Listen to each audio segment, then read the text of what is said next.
Good morning সবাইকে। জলপাইগুড়ি বাড়ি থেকে আজকে প্রথম ডেলি ব্লগের একটু কিছু তোমাদের সাথে শেয়ার করি।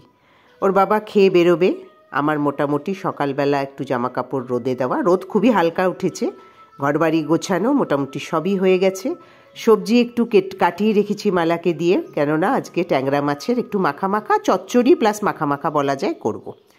কড়াইতে তেল দিয়েছি, দিয়ে একটু শুকনো লঙ্কা, কালো জিরে আর কাঁচা লঙ্কা দিয়ে তারপরে সবজিটা দিয়ে নাড়ানাড়ি করে, যেরকম করে সবাই চচ্চড়ি করে বা ওই আর কি যেটা বলে কষা কষা মতন আর কি, আমি একটু মাখামাখাই করব, ঝোল রাখবো, একটু রসুন চিপে দিয়েছি।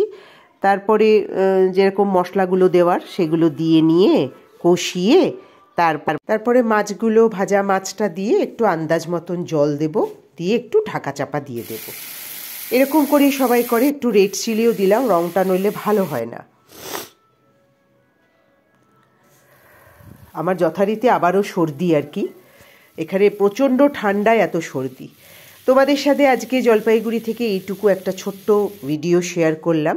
আমার এই রান্নাবান্নার ভিডিও মাঝে মাঝে তো আমি ব্যাঙ্গালোরে দিই। তো এটা প্রায় হয়ে এসছে, একটু ধনেপাতা দেবো, ধনেপাতা দিয়ে আরেকটু ঢাকা দিয়ে মোটামুটি একটু যখন আরেকটু জলটা টেনে যাবে নামিয়ে ফেললাম। হয়ে গেছে আজকে ডাল আর করলা ভাজা, বেগুন পরে ভেজে নেব। তোমরা প্লিজ লাইক কমেন্ট করতে ভুলো না।